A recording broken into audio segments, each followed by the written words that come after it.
Hello, welcome. We have made it. There's something brand new. There's something incredibly exciting about everything that we're doing here today. And if you look around the place, there's so many new things going on. We have, my new background, which is obviously Wi-Fi wired in. So providing that doesn't drop out, we shouldn't have any problems like we did a couple of weeks ago. We've got a brand new logo sitting over there just by Andrew's head. We have got loads of new stuff. We've got a new intro, we've got a new outro, we've got new thumbnails, we've got everything going on.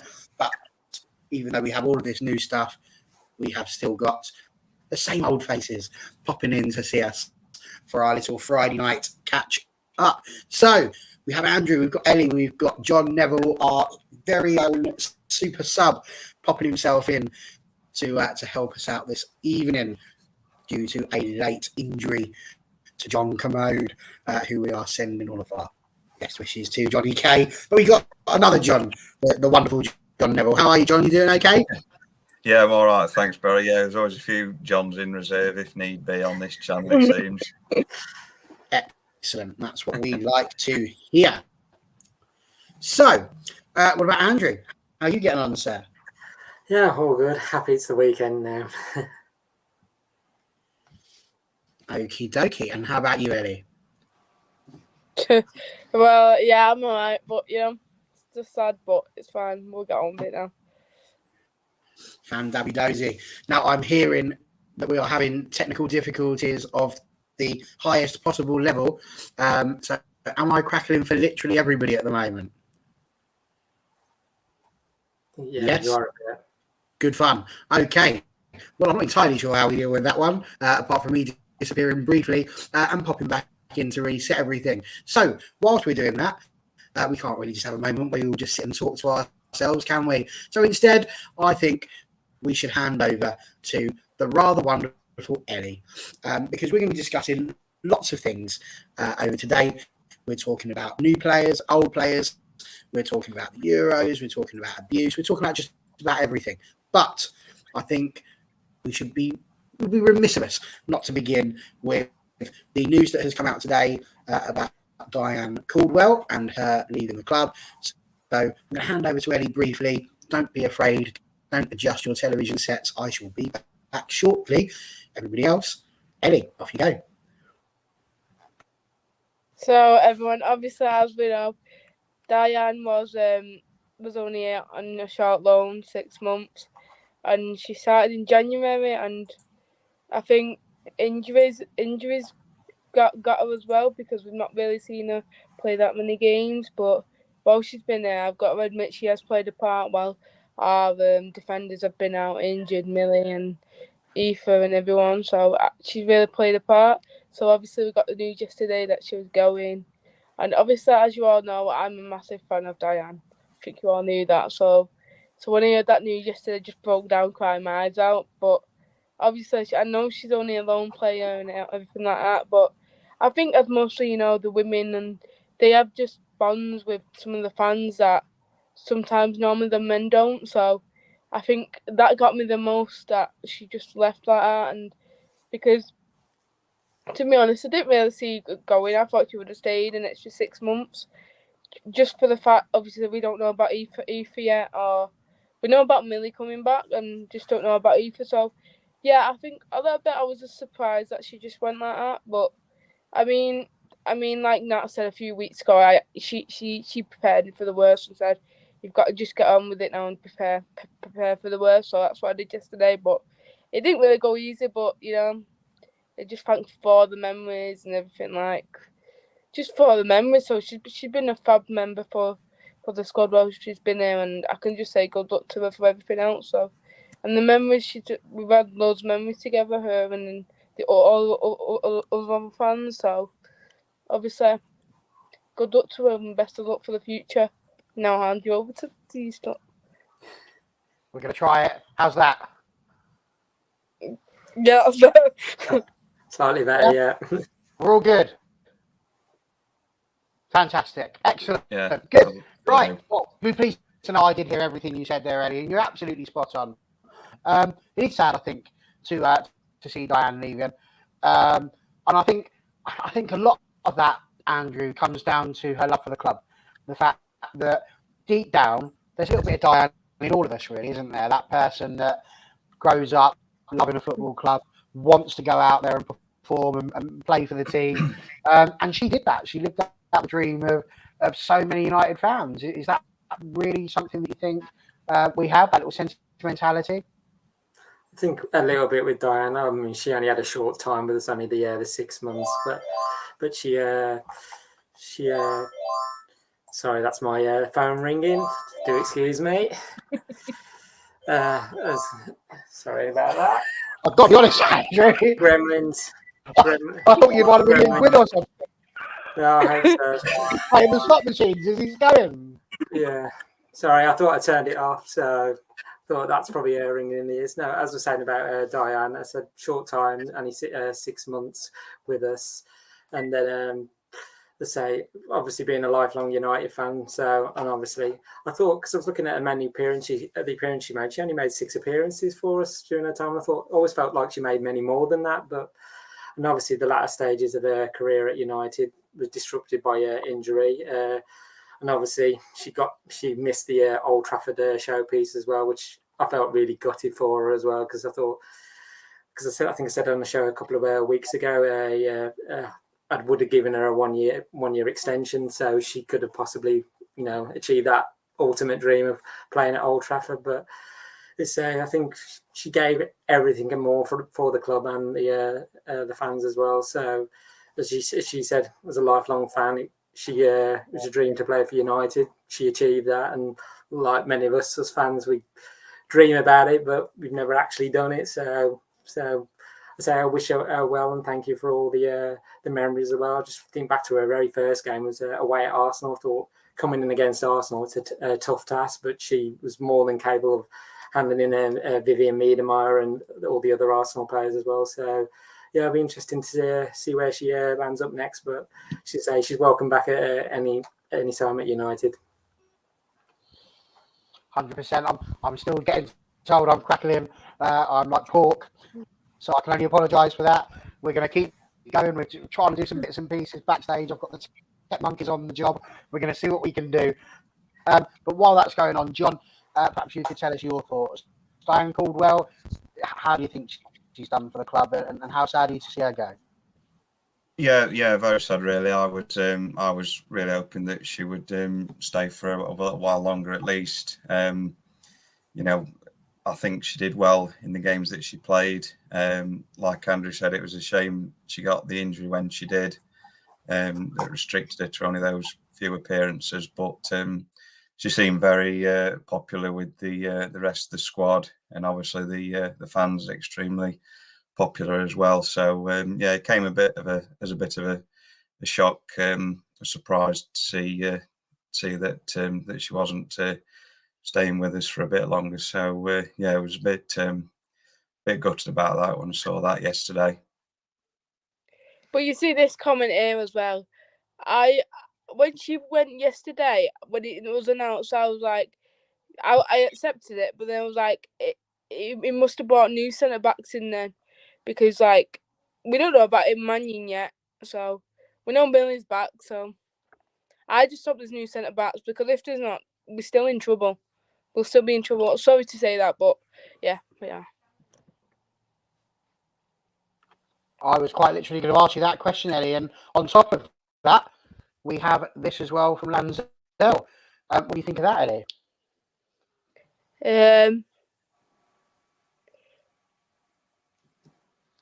Yeah, that's true. I am about Bruun as well. Should I get on talk about her? No, I don't know. But about Bruun, I kind of knew she was going. After that Instagram post where she tagged us 3 fans in and everything. I think I knew she went, because then it's put a slideshow on about her, because that's the moment I knew. Yeah, she's gone now, didn't she? So, but I would have thought Diane would have been in March. Obviously, summer signings, I would have thought, because we've still got money out, so who knows? I hope he's got more centre backs, so we'll be in trouble even still. Absolutely. I'm going to nip out again and see if these tech monkeys can fix what's going on. Whilst that's going on, Andrew, what a question here for you, and this was something I've written down in my notes. Diane did exceptionally well. She came in for Millie Turner. She worked incredibly hard. She endeared herself to all of the fans. But as she came back after COVID, Hayley Ladd, Katie Zellum, people like that were being put in her position over her. I need to ask you, was the writing on the wall really from that moment on? Do you think that was Signe looking for a replacement at that point? Or do you feel that Diane just wasn't ready to come back into it? And please do feel free to talk for as long as I'm gone.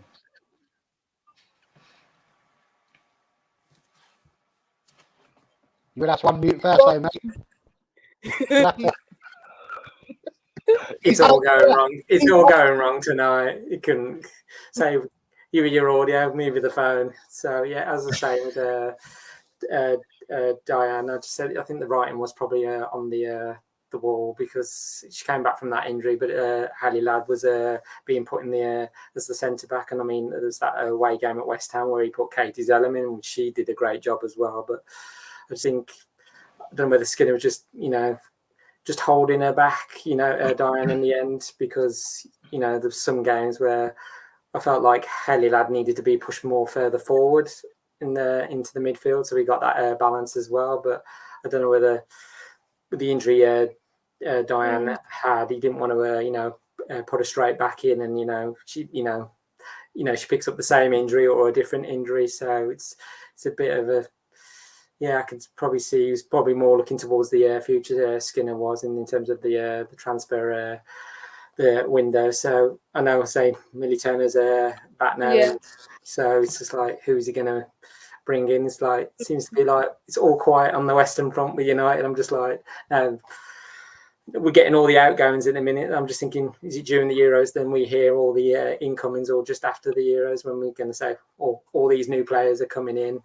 And we get to see who our defensive lineup is going to be. I'm hoping it's going to be Mannion and Turner, but obviously we're going to need backups for them because if they got injured again, we're going to have some good squad players that can come in and do a job for us. Absolutely. How's that? Are we in a good situation? Oh, thank goodness! I'm getting thumbs up from the tech monkeys. Oh, thank goodness for that. And breathe, everybody. Welcome to a brand new AFU. Oh, goodness me. Right. Well, thank you very much for that, Andrew. Thank you very much, everybody. And thank you for sticking with us. John, I suppose, last thing with you, really, with regards to Diane. She, as I said, she endeared herself to everybody who watched it. But, I mean, Ladd at centre-back, that really was, it was tricky, wasn't it? We were sat there wondering why it was that Ladd was deciding to go in that position. So what do you think? Why is it that Ladd went back there and Caldwell, who is an international, by the way, didn't? Yeah, it was a bit of a strange one, that was, but it seemed to work out okay. I mean, I thought Hayley Ladd did very well playing as a centre-back, but I think, like most of us, would probably prefer to see her in that sort of defensive midfield position. But whether Mark's perhaps got other ideas, I'm obviously not sure. But it does sort of raise the question with regard to the centre-back positions. Obviously, we've seen, looks like Millie will be coming back, fingers crossed, but not really seen much about Mannion. So obviously we're going to need some reinforcements there. That's for sure. I think unless Ladd sort of does carry on playing there next season, but they're certainly going to have to make some signings in the centre back position now that Diane's left. No, absolutely. And I think this is a very interesting comment here because we're talking obviously about people leaving. We've got to assume that if people are leaving, Mark Skinner and the gang have decided what sort of people they want to replace them. It could well be somebody brand new. Could it be somebody like Amy Turner coming back so that we can have Turner and Turner? Is it just a case of Caldwell was brought in to replace Turner, Millie, that is, and now all of a sudden Millie's back. We've seen that she's training again, which is fantastic news. So, you know, is it just that? Is it squad numbers, Ellie? What do you think? Is there a replacement ready-made? Or is it just that her time had come and she'd served the purpose that we asked her for? She is 33 after all. She's done to me. Yeah. So what I think she was just a replacement for Millie. I think because when Millie got injured, that's when we started bringing Diane in, the one centre back. So I think it was for Millie. I think now she's back. I think maybe Skinner was just thought, you know what, we've got Millie now. We've got Millie back. I think let's not. I don't want to sound mean because let's just not get rid of her. But Millie's back now, so I don't really need her anymore. That sort of thing. But I just hope now she's gone, there will be more centre backs because that has been our real issue last season when they're all injured. So I'd love to have backups like Diane was, or when she replaced Millie, because you don't know that they could get injured again. Then we've had it all. So I just hope he's being real here. Like he's got people in mind, or he's got people ready. Like he's not just not shipped off, but he's shipped off and said like had no one in his head or no one ready to come, because it'd be kind of stupid for him not to have anyone in mind, or it might be behind the scenes, because come on, like I just said, it's been our worst nightmare last season at a centre back. So hopefully he has got people in mind now, so then they can come in for the pre-season, new season. Hopefully.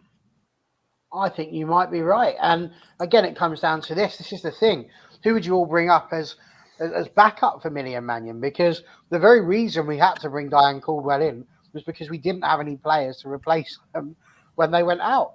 So one would have to argue that if we were in a situation where one of them got injured again, are we not in exactly the same situation, sort of stuck behind the 8 ball as we were before, Andrew? Yeah, that is very true. But I'm just thinking, we've not heard, I don't know whether Maria's staying or not. So obviously she can play centre back as well. So we have got that backup as well. And Connor mentioned Hayley Ladd could be, you know, I think like Skinny says, he doesn't want his players like to have like, well, they're going to have defined roles, but he sort of wants them to be more fluid. So Hayley Ladd could be the person that's going to be moving back into that role, possibly next season if no one's brought in for the defence. But it's just, I don't know whether, you know, Skinner's got his eye on somebody, or he's, you know, with the Euros coming up, he might have potentially, you know, looking at players through that and who he could possibly secure for United as well. So, and also, well, he says Hayley Ladd dropping into centre. There's also Katie Zellum as well. So she did that one game and she did perfectly well against West Ham. So there is that option, but I don't think long-term Katie would want to do that. So she wants to be in the midfield controlling it. So yeah, it's an interesting one. If Hayley Ladd was to drop further back, but I think she's more better in the midfield with Zellum, you know, controlling it all and, you know, dictating the play as well. Yeah, I think you're right. And as we've got other people saying here, Harry's boy thinking that he liked Diane, but she was only a temporary solution. And I think, you know, the fact that she was brought in January with a contract that was due to end at this point in time really does speak to that. And of course, here, John's mentioned a tweet that's we're interested in an Australian defender. We can't remember her name. I have just searched it up on Twitter, and just as I did that, Sporty Chatbot's got himself involved. And that is, of course, Claudia Bunge, which fits with what I had to say. So that's great news. However, she's probably not going to come now because John's called her Australian, sorry. And, of course, she's Kiwi. So we've offended her already. You've just called her a Kiwi. I just accidentally called her a bloke. So we've got no chance. If she watches this, game over. So sorry about that. Diane, come back. Oh, what a pair we are, John. What a pair we are. So there we go. Diane, I know if there is any chance whatsoever that you are watching this today, I know that every single one of us at United would want to thank you for everything that you did She really was the rock at the back, and I think she's been absolutely fantastic. And as I say, she's lived out every single fan's dream, and she showed that hard work really can help dreams come true. So fair play to her. But from dreams coming true to hope, because we had Signe Bruun as well, and I think we've all known really for the last month that Signe was unlikely to be continuing with her stint at the club. And Mark Skinner did say he was hopeful that we'd be in the race for her, that we would try our best to get her, but that there was a lot of hoops for us to jump through. What do we think these hoops were, and why is it that we didn't manage to get Signe to stay any longer than that initial loan period? What do you think, Ellie?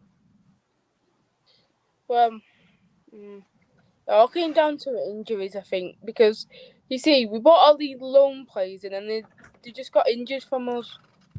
Didn't they? Like, she got an injury, I think, on the day of one of the games, so they got pulled out of the squad. So I think it was mainly down to injuries, but I think, was it Jamie or something, somewhere said that she was in Mark Skinner's plan for the summer. So maybe that would have given us hope that, oh yes, she might stay longer. I think that's what gave us hope for all the fans, that she might have stayed longer. So I think it's down to the injuries, because she's a world-class player, she really is, but we've just not seen her enough, I don't think, or seen what she's capable of. So I think that's one of the frustrating things about that she's gone, but I think we all knew she was going after the last month. So I think it was down to the injuries, maybe, and maybe we have Tooney and Russo, but if one would have stayed, we would have seen more of her. That's all I'm saying about her. I think so, and I think we all wanted to see more of her, really, didn't we, John? I think it was one of those where, as John says here, it was a shame she got injured. She had such fanfare. You know, she turned up with everybody like, oh my goodness, how has Skinner managed to pull this rabbit out of this particular hat? And of course, she came along, much fanfare, injured very, very early. And we only really got that chance to see glimpses. And I think with Caldwell, perhaps we were upset because, you know, it was the case of she was living out that dream. We just didn't get that chance to see the dream come true for Signe either, really, did we? No, she sort of never really got a chance to get going at all, really. So injured a couple of games after she came in, and then came back sort of briefly, a couple of sub appearances at the end, but she never really got enough game time to show what she was or what she is capable of at all, unfortunately. And I suppose with failure to make Champions League, I suppose that's probably was meant she was, you know, never likely to stay on for next season. Absolutely. Harry said the same thing there. Would have been interesting if she'd have stayed fit and got a few goals. I think that would have been absolutely what we wanted, wasn't it? I mean, I know that at the moment we're all raving about Alessia Russo and how well she's been doing. I think this particular moment, if Signe had knocked a few in as well, we'd certainly be sitting there thinking, oh, a bit of competition for places. And I think Sporty Chatbox has come up with another very interesting point here, Andrew. He would have loved another loan season for Bruun. If she could have just stayed for that a little bit longer, signed permanent if she had done well. Not meant to be, he says. But was that not a possibility, do you think? If the hoops were that there wasn't Champions League, if the hoops were that the wages were too much, would this have been a possibility? Or do you think Leon would be more interested in keeping her or getting a fee for her? I think the loan, having another loan, was probably the more better option for United, because we hadn't seen the very best of Signe Bruun as well. I mean, she's only limited to 7 appearances since she arrived in January, and I mean, she came with such fanfare, and it was like, it promised so much, and was like, we're going to have somebody that's going to be scoring goals for us. And as I say, just sadly she wasn't able to find the net in the time with United. But when she was fit, I mean, it seemed to push Alessia Russo to another level as well. She just upped her game because she knew Signe Bruun was there. I've got to, you know, I want to stay in this United 11. I sort of don't want you coming in to, you know, take my place. So, I mean, news of Bruun leaving was sort of reported back in May as well. Even though Skinner said, you know, interested in striking another deal. And obviously there's the rumour that she could still sign for another WSL club in the upcoming season. So, as he said, great player and a great person, but just those niggling little injuries just made it hard for her to show her true potential. I mean, as I said, the Hoops trying to jump through to sign her again, whether that was, as you said, wages or the injuries, it's just, I don't know, just you promised so much that loan deal, but just sadly didn't work out. So it just, I don't know. We'll move on and say we'll look to bring in new faces. Say you never know. Signe Bruun could come back another time. You never know. You do never know, absolutely. And again, a little shout out to John. We hope you're feeling all right, mate. And he said exactly the same thing. Did it have a lot to do with the transfer budget? I mean, I guess the truth is we'll never ever know. This is Manchester United after all. We might do what we want, but we're not going to tell you about it. That's for sure. So I think, yeah, Signe is another interesting one. But there's been a massive reaction, I think, John, from the fans. A lot of people seem quite upset that we haven't managed to keep Signe and that she's not going to stay any longer. But I think an interesting stat that was passed over to me, and we can't verify this at the moment, but was that really she had maybe an hour of action potentially under her belt over the course of about 4 months because of the injuries. Do we think, playing devil's advocate, that there should be tremendous disappointment that Signe hasn't stayed with us any longer, based on the fact that we've really not seen anything that would have added to our team as yet? It's a difficult one. Whether perhaps, I don't know if she has some sort of bad injury record or anything like that, or if it's just been bad luck while she's been at United. But it's I can see why people would be disappointed. That she's gone without. We've not really seen very, very little of her. You would have perhaps liked to think they might have tried to make a bit more effort, or a really strong effort to try and get her to come back for next season. But obviously it's not materialised. So we just got to cross our fingers that we get somebody else in that's of a good reputation. I would say, really. That's a fair point. And Ellie, we know that you like to hang around after the matches as well, and you get the chance to say hello to some of the players and thank them and wish them well. Signe was one of those who was genuinely appreciative. Her comments that she sent out via Twitter afterwards showed that. Genuinely appreciative of the love that she received from the United players. So from the United fans, sorry. So switching that back around, we've gone for the slightly more negative question on it there with John, but putting that to the positive side, isn't that a really amazing thing that somebody who's only performed for potentially up to an hour in 4 months can receive that level of love from the fans? Does that not show just what a special club Manchester United women really are? Yeah, of course it does. Because obviously, Brun's gone, Diane's gone. They've both said the fans have been the most amazing thing ever since they've come. We've welcomed them in loving arms, and I think that's so special and beautiful to actually read from a fan's point of view, because not all players sometimes say that, but this is why the United Women is such a special club, because the relationship between the players and the fans is something on the men's side you don't get that. They stay out right until the very end, especially in that last game. It was so beautiful to see, because it was the last home game. There was so many people there, and yet they still stayed out right until the last minute. Even Mary had to dash off because that many people were after her and they wanted a picture and everything. So I think it's just so beautiful that we've made them feel welcome and a part of the United family. So that's the best thing. And I love how me and a few others always used to hang around and wait for them to get there, and then they always used to come up to us with a smile on the face, because that's what they wanted. They loved the fans being there. Me and Isabel literally just chanting to them. That's what they loved, and I think that's what made them feel more loved by the club. So that's why it's gutting that they've gone, because obviously they're part of the United family. But even though they're gone, they always will be a part of the family. Absolutely. Once a red, always a red. And Andrew, I've been, the Tech Monkeys have got involved again. 192 minutes, I believe, in the WSL, according to Connor Stato Roberts.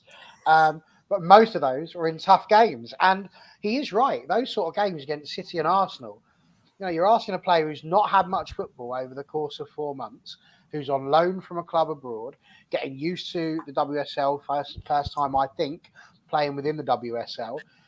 And those are the games that you throw her in at, City and Arsenal. They're not easy games to go in and score it, are they? So was she perhaps at a bit of a disadvantage there in having to perform against such high opposition in the few occasions that she had? Would it have been a different thing if she'd have been facing, I don't know, Birmingham or Leicester, for example, in those situations?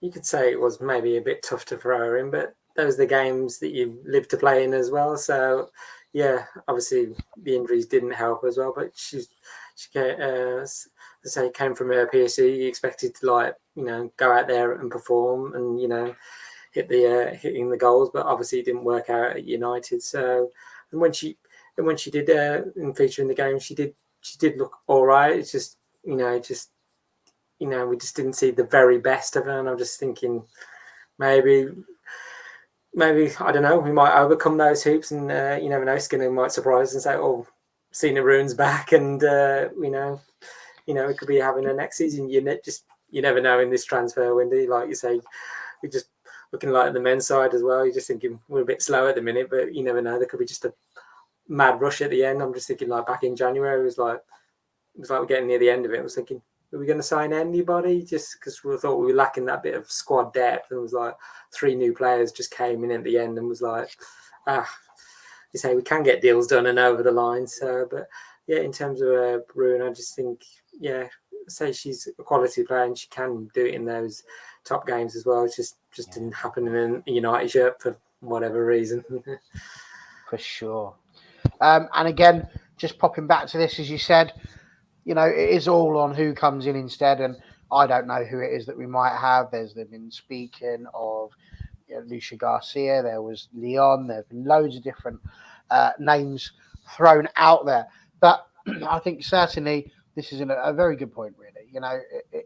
Who comes in will be massive. When they come in, could be even bigger, because, as you said, they've done very well at United Women of keeping transfers like that under wraps and then just going, aha, look, here we go, you want one of those, and there they are. So again, Signe, I'm sure you're too busy worrying about Denmark in the Euros, but if there's any danger that you've had this sent over to you or you're watching it, again, thank you very much for all 192 minutes in the WSL and all 4 months of you being just absolutely fabulous for Manchester United. And then that left us just as we thought that was it. They're like buses, no news. And then 3 came along at once. It was her birthday not so long ago. She turned 21, and a video went out. And if you were unlucky enough to see it, I was within that. And I remember saying the immortal words, "Who needs a Mercedes when you've got a Bentley?" Well, the answer to that question is me. I need a Mercedes because there's no more Bentley. She's gone as well. She was at Bristol City on loan last year. She had a fantastic time. They obviously liked her because they've come back in for her. And so, she was one of the OGs, one of the people that was there when we started out in the Championship. Just briefly, everybody, she didn't get the chance to play much due to Mary Earps taking over in the WSL, and I don't think anybody can dispute really Mary Earps having that number 1 shirt or number 23, whichever one it is she decides to wear. But we'll kick off with you, John. What's your thoughts? Fran Bentley, sad to see her go, but is it the right move for her career, really? Yeah, I think it made the most sense for her really to move on. Like you say, it doesn't look like she's going to be. She was going to break into the United first team anytime soon. So it makes sense really for her to move on. And she's done really well at Bristol last season. So I think it's a good move for her. And we wish her all the best, and we'll probably might see her back in the WSL at some time, whether it's Bristol or somewhere else later on in her career. But I think she'll do well. Absolutely. And Ellie, just popping on to this point as well with regards to talking about Fran, no real surprise in relation because we've got a plethora of keepers. I love that word. Plethora of keepers. So someone was always going to move on. It's sad that it's Fran, but what's your thoughts, your memories, and all that jazz with regards to Fran? Well, obviously, I don't really know Fran. I've not seen her play because I came to the season last year, but honestly, I've seen comments and pictures that she was amazing, and obviously she was the OG. So obviously, I have massive respect for her. Like she started right from the beginning. I didn't see her play, but I know for a fact this is going to be a game changer for her in the future to come. So I just want to wish you all the best now because this is where a future can take her now. Like that's what's been said. We might see her in the WSL again. Even if we don't, I don't even care. I'll be there supporting. I'll go to a game. I'll do anything for the players that used to be on our team. I don't care. So I just wish you all the best. And obviously we've got top quality goalkeepers. So I wouldn't have thought she'd have made it to the first team right now. But with saying that, we've still got 2 others to go. 2 others. So yeah. Absolutely. And Andrew, as we mentioned there, we've got Bagley, obviously. Rambo, is Rambo coming back? It's got to be the chance for Rambo to come back. And of course, we've got Safi and Middleton Patel from the Devs waiting in the wings. I mean, somebody had to go, didn't they, really? And I think if you've been away on loan and you've got a club that's as ambitious as Bristol City are, it's the right move for her, really, isn't it? Yeah, definitely. So you're not going to. I wouldn't deny a player any playing time. It's like, say, I remember. I think we was down at Bristol last year. I think they was playing Sheffield United, and I think Bristol won 5-1. So got to see her in action. She looked really good. So it's not a surprise that she's moved on. So when you've got Bagley, Mary, and Rambo in front of you, I don't think she was going to, get ahead of them. So yeah, I think it was the right move for us. So I think Skinner's still got to decide, out of Bagley and Rambo, which one he's going to keep. Which I think is going to be Bagley. So I say this is the time for goalkeeper. They want to be playing, not sitting on the bench watching from the sideline. So it's say want them to go and have their careers. You're saying maybe one day Fran Bentley might come back. Who knows?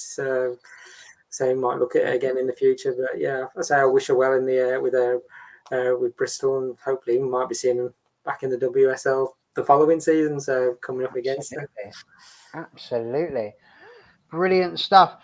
Peter, I don't want to lie to you, mate, but if it is taking United Women a long time to sign players, you could be waiting until September the 8th or 7th, based on prior experience. So I'd strap myself in if I were you, mate, because this could be a big one. Other things here, we'll come back to Barry's reading problems. I know we've just been talking about it, but I'm still sitting there reading that thinking, that's Sylvester Stallone. He can't keep doing this, surely. I mean, he's about 95 years old. He can't be doing Rambo anymore. It's not believable, is it? Anyway, on to bigger and better things. Well, again, if you are watching, Fran, first of all, happy birthday again. And again, superb. It's been so good to have you as part of our club, and we thank you and we wish you really well. And in Bristol City, you found a good club, and in Fran Bentley, they found themselves a very good goalkeeper. So well done to you. Well, we've managed to take up 40 minutes just talking about our 3 players, which is absolutely madness, really. This is what happens here. I'd have gone about 20, 25 minutes, and then so many of them happened at once. But we can finally move on to some of the fan topics. And we're going to kick off with young Ellie. Ellie, I'll leave you to introduce it, but it's been a pretty hot topic over the course of the last season for sure. So why not introduce it to the rest of the group? So my topic is about the abuse that players get, and I have seen it quite a numerous of times in the season and the few weeks. So I think last I've seen it, obviously it was about the Euros the other week, about Ellen White and Jill Scott, and so I'll kick off with this first. So I seen a comment that said, why would you want Ellen White or Jill Scott there? She's a pensioner. And I thought, you know what? Why do you say that? Like, and of course we support United, and of course, yeah, maybe they're not our likable players, but you never see us fans do it. You never see us fans disrespect any other players. There's no need. There's no need in that. And so this comment, it was online, and then of course, and then their families have seen it all and felt the need to comment. I think Ellie Roebuck's mum commented about, because one of the comments said, "Oh yeah, Ellie's shocking," and all that. I thought, no need in that when all the families can see it, and then that'll drag the families down, and then that'll drag the player down, and then obviously Jill Scott's mum seen it. And I thought it's awful this, because it's their parents and their family who have seen all this, and I don't care. Yeah, maybe they're not likable to us, but as United women fans, we'll never disrespect them. We really will never ever will. And then for the our women, I've seen when we've lost sometimes, you get some of them, I don't know, whatever fans saying, "Oh yes, she should have done better. Why did she do that?" Like, I think it was Martha Thomas or something. She got a load of stick after that Villa game because that she did throwing tackles enough or something. I thought, do you know what? Why do you have to abuse the players? It's everyone all together. So it's a tough topic really to go through. I did manage to pick up some statistics about Jill Scott because obviously I'm a very prepared host and it's what I do. And it wasn't a very hard statistic to find, to be honest with you. I just typed Jill Scott into the Twitter search bar, and then this one came up, and I was like, "Oh, that's a good one. I'll use that." So total research time about 20 seconds. But she is a bit of a legend, really. She's got herself her own little bit of England history because she has managed to score. She's been eligible to play for England over 17 years, and she has scored in 14 out of those 17 years over 3 different decades. So she scored in the thousands, the 2010s, and the 2020s. And the only years that she didn't score in were 2013, 2017, and also 2020. Apparently, there was a bit of a cold going around in 2020, so people weren't playing football quite as much. I jest. I know it was worse than that, but I think, John, if we're talking about things like that when it comes to abuse, this is someone who has performed well, who has worked hard. She may well be old. Is it right at any time to be making light of her age, or is it just the way in which these things are worded, do you think, that causes the problem? Yeah, it's extremely disrespectful, just to hear things like this going on when, after what they've achieved and, done for the country and for the team, it's just totally unnecessary. Really, I don't get it. I mean, you need these experienced players in your squad at these big tournaments. You need that sort of experience there to sort of get you through. That got the know-how and been used to playing in these big games, and it's that it gives great. They give great sort of. Experience to the younger players in the squad, and it helps them develop as well. So it's I just find it baffling really that the amount of abuse these players getting just because they've just because they're the wrong side of 30 years old. It's crazy. Well, I mean, you would have heard me mention just momentarily when we were speaking about Diane Caldwell, that she's 33, obviously. You do have to take into account players' ages when you're purchasing them. Not everybody's Ronaldo and can keep going until they're 84 years old and still be, banging goals in. We understand that. But I think this is a very interesting point, Andrew, which is that she is an England legend. She does do well. But is she potentially taking places of other players? And as a result of that, where does that leave us with regards to, as Sporty's put here, where opinion and criticism oversteps the mark to become abuse? For example, tagging the player in it so they'll see it rolls me up. I 100% agree with this. I don't think there's ever any need. I mean, again, without going to the men's team quite so much, but Harry Maguire posted a picture of his wedding day And you still get morons on that talking about his football ability, who just don't appear to have this ability to scroll past something and just go, I'll leave him today.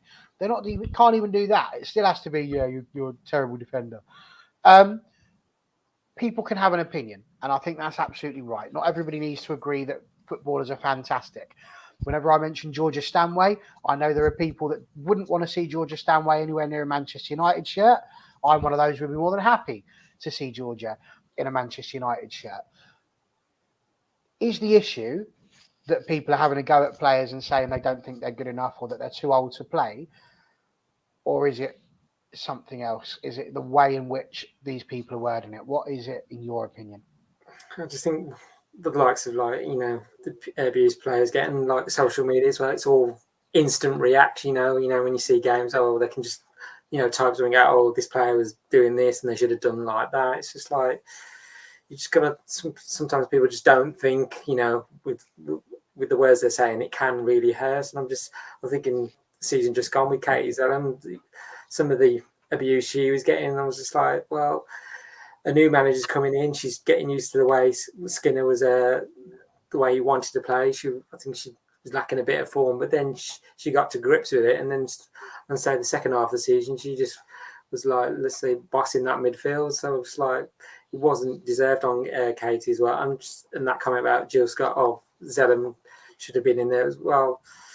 I don't know whether, Serena, the England manager, thought, well, Jill Scott's got that experience of, tournaments, whereas Katie Zellum, even though she's been picked for England, she wasn't getting that much game time. So I don't know whether that played a part in her thinking. So I just think it's just things have got to change. Like I think from the men's side, I think Marcus Rashford once said, you can criticise my performance, but just don't get personal about me and my family. It's just like, you can have an opinion and you can criticise, but you can do it in a constructive way. You can say, well, maybe you should have done this or in the game done it like that. But then say hindsight's a wonderful thing in football. We could say, you can make a substitution that time and then score the winning goal, or you don't make it and then we don't end up winning the game. But it's if we all had hindsight, we wouldn't probably do some of the things we do. So it's just, and I think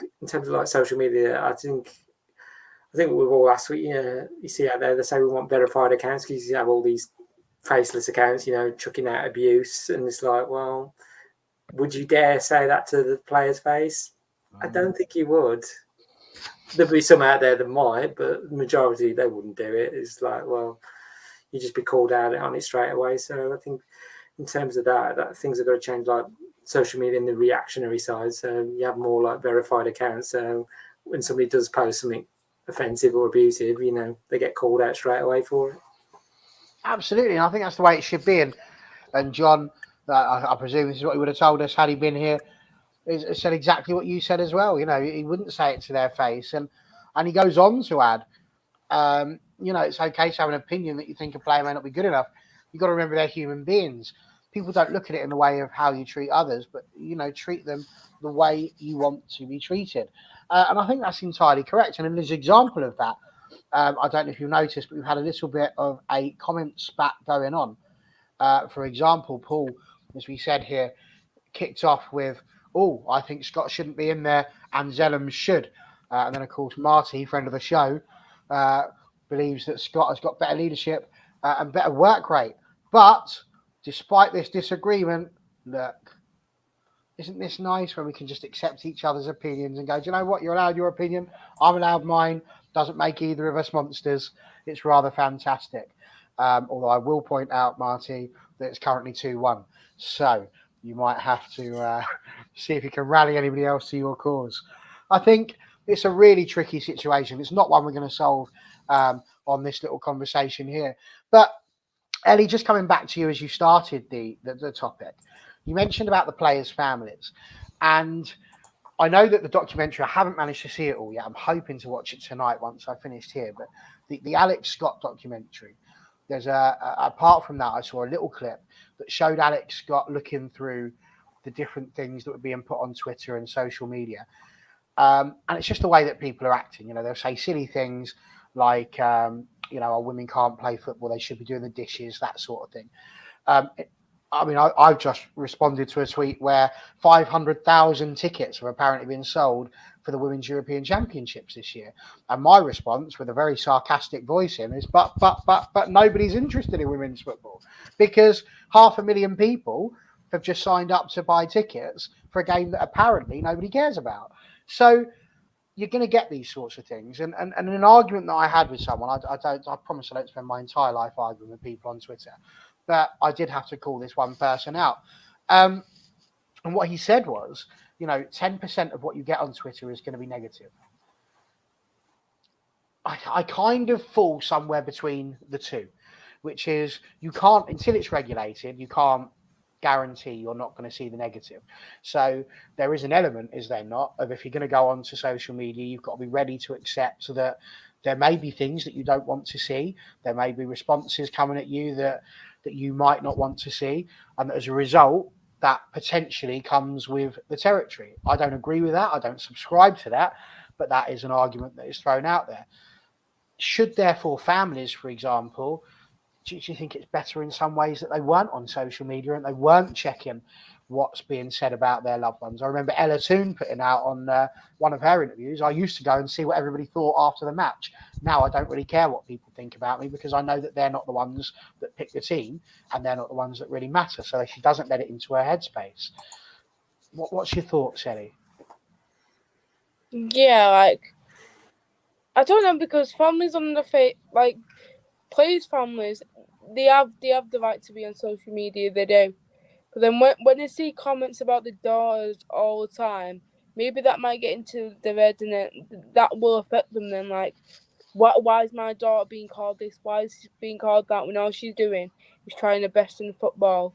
And sometimes, it may be better not having social media, so they don't have to see it constantly, so they can just go and enjoy their lives. That's the thing. And then when there's all this hate about women can't play football, they just don't understand sometimes how it can affect little girls who want to grow up and become a footballer, or want to go in the world of football, because they'll be too young to just ignore it straight away. They'll be saying to them, "Oh, look at this comment. They say they can't play football, so that's it. I can't play it." And that's not what should be happening. But I get sometimes nowadays we just have to ignore it and carry on, because only we know what we're doing is the best option for us. But you see, there's little girls out there that really want to get into football, and even I see some comment the other day on the little girls. Do you know a girl who signed for United under 16s the other day, and there's this boy saying, "Oh yeah, girls can't play football." I thought, why did they say that? Because we all know they can, because look, we support a women's team, and I think sometimes there's these comments that can affect them little girls, and say, "Oh yeah, we can't play now, can we?" Just because of a comment, and that's not what should be happening. And I get why Alex Scott did that documentary, to actually put out there that, do you know what, women's football is growing? Because like you said, look at how many tickets been sold for the Euros. I think that just proves a lot. It really does prove a lot. So I think everyone just needs to. It's easy sometimes said than done to block out the haters, but I just say don't look at them. Just carry on doing what you're doing. I just think it's one of those very interesting things. It always reminds me of Ricky Gervais. He's not a guy who I particularly found humorous in the beginning of his life, but he's grown on me. And it's this brilliant moment where he just points out about how at Twitter, he's just talking. He's not particularly speaking to any particular person. He's just putting his thoughts out there into the Twitter sphere. And he said it's amazing how people get so angry all the time. It's like when if you put a note into the window saying free guitar lessons, and it's almost like, it's not aimed at anyone. It's just, if you're interested, have a look. And yet it's like somebody walking past that particular window, seeing that and going, "But I don't want free guitar lessons." So picking it up to ring them up and go, "Hey, I don't want your guitar lessons. What are you doing that, putting it in the window for? That's ridiculous, idiot." And then hanging up. And it's mental, really, isn't it? It's mad to think that you have people out there who see a post like that and can't just go, "Oh, okay, there's a woman playing football. Brilliant. Let's see what's next. I don't really want to read that." it's fine not to like the sport. I don't think people should be lambasted just because they haven't necessarily grown to love the game yet. But I do think 100% that people will need, I can collar up, people will need to just pay attention to what is going on and to just be kind. We've seen so much going on in social media, people like Caroline Flack, so many things, and it's just the way people choose to treat people, and there's just no need for it. I think we all just need to be kind and just understand the fact that these are girls living out their dream. And does that really affect you in such a negative way that you feel like you've got to get involved? So there we go. We can't solve the problem, but we certainly can carry it on, discussing about it. Now, here's some more interesting bits and pieces. That's not the right one. This is the one I wanted. There's been more talk on the Scott situation. We've had a new name thrown in there. Maybe Zellum shouldn't have been chosen, but Staniforth could have been there instead. So it's now 2-1-1. However, Marty, of course, is entirely unconcerned about being in the minority. She has the courage of her convictions, which is fantastic news. So, again, there's lots of things going on there. We won't solve it. There are some people who just enjoy getting the reactions. You're absolutely right there. And I might have killed John, which is not a great idea. I apologise for that. So, and there's another good way to end that one. Trolls need to be blocked. They absolutely do. Either that or stick a wand up their nose, as Harry Potter taught us. So, Andrew, time's ticking on, dear boy. But you've got an absolutely fabulous topic. So I really would like to hear it. And I think it's a really good positive message after everything that we've just spoken about. So throw it out there, Sunshine. Yeah, it's just looking at, well, the upcoming Women's Euros and obviously the lasting legacy it's going to leave on the game as well. So ordinarily, summer 2022 would have the Men's World Cup in its way of the Women's Euros, but obviously that's in the winter now. So if it had been in the summer, I'm just thinking it might have tempered enthusiasm or affected tendencies at Women's Euros. But as it is, the Women's Euros is going to have the opportunity to demonstrate its positive movement and obviously the growing appetite for the game as well. Going to play a role. Connery, a bit of stats here. So I think the average attendance in the Euros for 2017 was like down compared to 2013. So I'm just thinking, and obviously we had the World Cup in 2019, that good movement as well. So, and obviously that saw intensities increase, but obviously COVID came along and, you know, tempered all that as well. So I think it definitely is an important tournament for women's football in England and I say across Europe as well. I mean, so we want to see crowds increasing as well, and obviously more publicity as well. I know we have that through the new TV deals with the BBC and Sky as well, and obviously at some point like to see like equal pay as well. So in the game as well, but the same, I think the FA and the WSL, they want to triple attendances, but in the next couple of years as well. So having a successful Euros will go a long way to achieving that objective as well. So it's just getting like from the men's side as well, more fans coming over from that side as well. So showing there's quality in the women's game, and it is there. So why don't you come along and just watch one match? I'll say you probably would get hooked. So like I did last year, came to one United women's game and then got my season ticket after that. So I say it's definitely going to be a competitive Euros as well. So definitely many teams that could be ending up winning the tournament as well. And I think Ella Toon, I think today has been mentioning about the long-term impact on the Euros as well, saying it's good that it's being shown on TV. So, and it's getting the game out there as well. So it's just obviously the World Cup in 2019, the interest was drummed up at the back of that, and it had a positive impact in the game. But obviously, as I said, COVID, took that away. But I think now is the opportunity for this Euros to recapture that, momentum, and especially as it's been a home tournament. And I want to see, that lasting legacy where crowds increase, more publicity, and the women's game gets that recognition it really deserves even more. Well, I think you're absolutely right once again, Andrew, and John has put on here To me, the problem will be after the Euros, will the numbers dip again afterwards, or let's hope the FA promote the game better afterwards. And I think, as you said, the last time England hosted a tournament, it did start to grow, and then COVID got in the way, and it caused itself a bit of a problem, and it's dipped again. But I have just had a quick look just to double check, because I wanted to make sure I was right about this, and it turns out I am, which makes me happy. It is entirely on the BBC. So the England game will obviously take place on BBC One. The Norway game against Northern Ireland will also take place on BBC One. But then from that, you're looking at BBC Two, BBC One. It's always on the BBC Sport website. It's also on the iPlayer. And so the games are being split between BBC One and BBC Two.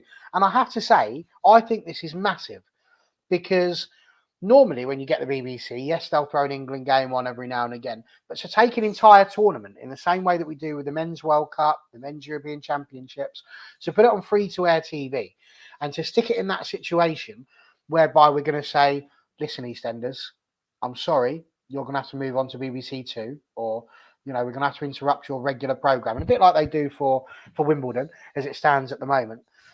To take that off and to risk the ire of a whole generation of people that are not fans of having to use their remote control to move to a different channel or catch up on iPlayer, because God forbid we should use the internet nowadays, I think is really, really good. John, what do you think? That the fact that this is going to be literally free to air for anybody who wants to watch it, it can only have a positive impact, can't it? Yeah, absolutely. Yeah. It's very very exciting for the women's game, having all the games on just normal domestic television. So I'm really looking forward to it, and I can see it being a really really exciting, interesting tournament. So can't wait for next Wednesday, and that game at Old Trafford. That's going to be great. I think I'm really looking forward to seeing what the atmosphere is going to be like. But it was the World Cup that sort of 3 years ago that sort of got my interest in the women's game. So I think this tournament should bring quite a few more fans into the women's sport as well, hopefully. You would hope so. And I think something like this as well. Peter Hannon is channeling his inner Kevin Keegan. He would love it if England was to win the Euros. He'd love it. And of course, there's this. Potentially a joint UK bid would be amazing for a World Cup bid, maybe. And yes, I mean, I have no idea how international viewers watch it. It might well be that the website works for the BBC abroad. I'm not sure. Maybe it'll be on the BBC World Service. Not a clue. I'm sure there'll be something out there, though. And I would imagine that with so many countries being involved, it's got to be up out there somewhere, hasn't it? So the thing that I wanted to get for you there, Ellie, is, again, we're talking about the impact that this could have. Paul's put here that he thinks the Women's Super League show needs to be longer for highlights, which I agree with. It's a very short show. They rush through them. They only talk about a couple of games on depth. And then you get what I like to call the FA Cup highlights for the rest of them, where they basically show you about 45 seconds of what's going on with somebody just talking over it and saying, aha. And first of all, this person had a shot over here, and then they had a shot there at the post. And 2 minutes later, the game was over when the second goal was scored, and they tell you it before it's even gone in the net. And you think, well, that's ruined it slightly. Do you agree with that? Should we be looking at maybe a bit more equality in terms of the length of the shows for the WSL and something like Match of the Day? Yeah, that's what what I'm saying. Sorry. I'd love to have a Match of the Day for the women's games, because we know on a Sunday there's so many women's games on a Sunday. So on the what's that other app thing called where you can FA Player? Yeah, that is good, but it doesn't work for everyone, because I know I've tried it before and it always keeps buffering every time I watch the game. So I think it'll be so good to have a Match of the Day, for people who can't watch it, who can catch up on it later, because like what's been said, all we have is that highlight WSL highlight season that I watched a couple of weeks ago, and like I said, it was really short. Like, I think you see most of Chelsea. You didn't really see loads of United. You literally just seen the odd couple of United, and then Aston Villa and everything. Yeah, of course they won the league, but give recognition to the other team that's in the WSL as well. It can't just all be for all the winners. It's all about the the other teams as well. So I think more needs to be done to grow the game even more this season coming up, especially to get match of the day. That's what I mean. It'd be good to get match of the day, get the highlights of every goal. I think on the FA play on the last game, at the end of the last game, they're showing a glimpse of all the fans on the United game. That's all they ever did. Like, they didn't really do it every game, only the last game.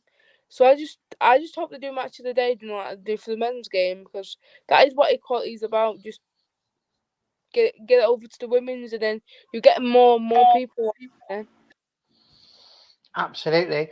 And I mean, fun fact, the BBC is obviously watching because I've got Wimbledon on in the background, and they've just popped up on the bottom corner there about the Alex Scott documentary being available on BBC iPlayer. So that's being pushed, which can only be a good thing as well. And it's great to see the BBC doing that. I've had an idea, guys. It's a great idea. You know, we've got Match of the Day, and we've got Match of the Day 2, don't we? Which is for the men's. I think that we should get Ella Toon to be in charge of the women's show, and we could call that Match of the Day Toon. It's a good idea. Hashtag that, Match of the Day Toon. Could be great. I'd love it. One day. So, listen, I think the impact of the Euros is going to be massive. I really do. And I think everybody should be absolutely buzzing about it. I can't wait. I think it's going to be great fun to be able to watch all of the matches live if we so choose.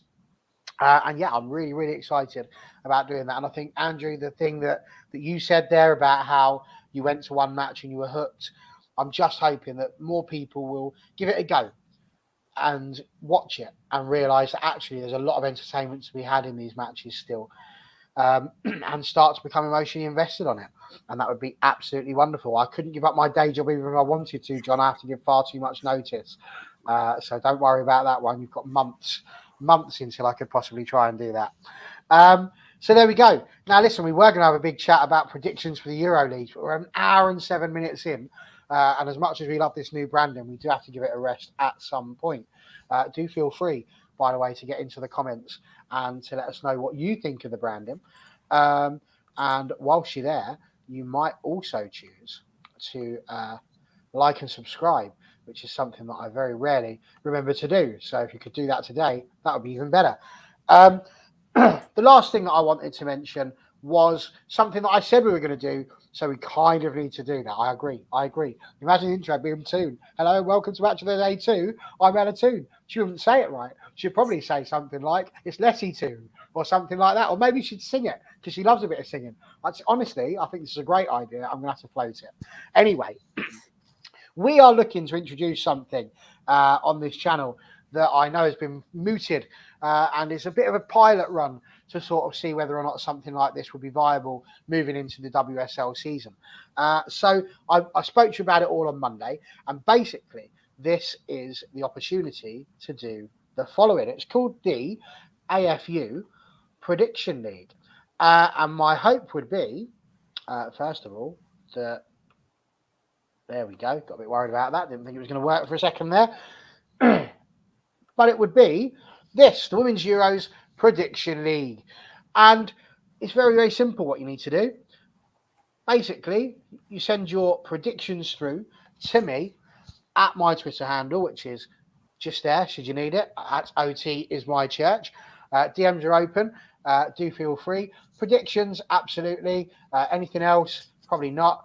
So, just keep an idea on that one. Otherwise, there's going to be about 8 million people talking to me, or at least 10, because there's 10 of you here. You can see here, take a screenshot if you want. This will go up onto my Twitter as well. We'll have a word with the Tech Monkeys, see if we can put it up on the All for United show as well. But simply put, you will have the opportunity to predict the score for every single European Championship match that is taking place. And as you can see here, prediction, England 3, Sweden 0. If you get that spot on, you get 4 points, which is rather wonderful. If that score had a differential, so let's say it was 4-1, there was a 3-goal difference, you would get 3 points because you've guessed the 3-goal difference, providing, of course, it was England that won. If the score was 2-0 maybe, or 3-1, you'd get 2 points. One for guessing that England would win the match, and 1 for guessing the goals for England or Sweden in the examples. If, however, you guessed maybe 3-4, if it was 3-4 and you guessed 3-0, you get 1 point because you guessed England would score 3. If it was 0-0, you'd also earn a point because you said that Sweden wouldn't score. Other than that, it would be no points. So if you predicted 3-1 and Sweden win 0-1, then this would also be a point. The simple idea, I know that the scoring might sound a little bit on the funny side for you guys, but trust me, I've been running this particular league for my pals for the last few years. I've got the scoring system down to a T. So really, the important thing you need to worry about is this, because this is game week 1. You need to make sure that before kickoff on Wednesday evening, I have got your prediction for England v Austria. I'd rather have them all together if that's possible per game week, but if not, send them through during the day. I can update it. It's not a problem. As long as I have it before kickoff on the match day, it's not a massive problem. So send them through. You know what the you know what the matches are that are coming up. I knew what I wanted to say, but it wasn't coming out of my mouth. So yeah, OT is my church. If you want to get involved, start getting into the DMs. I'll start typing them up and making sure you've got everything you need. We're not going to have the time to run through every single game as we were thinking we would, but I am going to ask you all, England versus Austria. It's coming up. It's the opening game. Let's give these guys a little free taster. If you were doing the prediction league, which I'm assuming you all are, and you're going to diligently run away and put this into my DMs later, let's kick off with you, Ellie. England versus Austria. What's the score going to be? 4-1. To Austria? Nope, to England. Okay. Good stuff. Okay, so 4-1 to England. Mary to concede a goal. Crikey, that hasn't happened for a while. John, what would you go for? I'll go 3-0 England. 3-0 England, loving it. And Andrew? I was going to say, John's taken my prediction. I was going to go 3-0 as well to England. So Sorry. Don't see Austria scoring, but so 3-0 England. Okay, well, the good news is there's loads of points available over the course of the season. We'll see what we can do. Peter's thrown down 4-0 England. Make sure you throw it into DMs. I do not have the technical capability nor the paper to write down everything that you're throwing on here. So get onto my Twitter. I'm going to go and post that onto my personal Twitter in just a moment so that you guys have got it. Other than that, thanks once again for joining us. Apologies for the dramas at the very beginning, which did lead to this being a slightly longer broadcast than we were expecting it to be. Well done, Ellie, for taking What's an all for United show without any technical difficulty? I know, right? But I was so pleased because my Wi-Fi stood out. It hasn't done a little dropout like the technician told me it might whilst it's getting used to it. Everything was fine. And then I had a crackly microphone and it was perfectly fine before. But never mind. There's been lots of things thrown out there. 4-0 England, 3-0 England, 5-0 England. I think whatever happens, we're all agreeing that England are going to win and whisper it quietly. But is it coming home? I don't know. But what I do know is it's time for us to go home. So have yourself a really, really wonderful evening, a cracking weekend. The football is only, 5 days away? It's coming. It really is. And something else that's coming is a brand new exit. So thank you very much. And do pay attention. Get ready to cheer because it's the song we love to sing at LSV. Good night all. And thanks to everyone.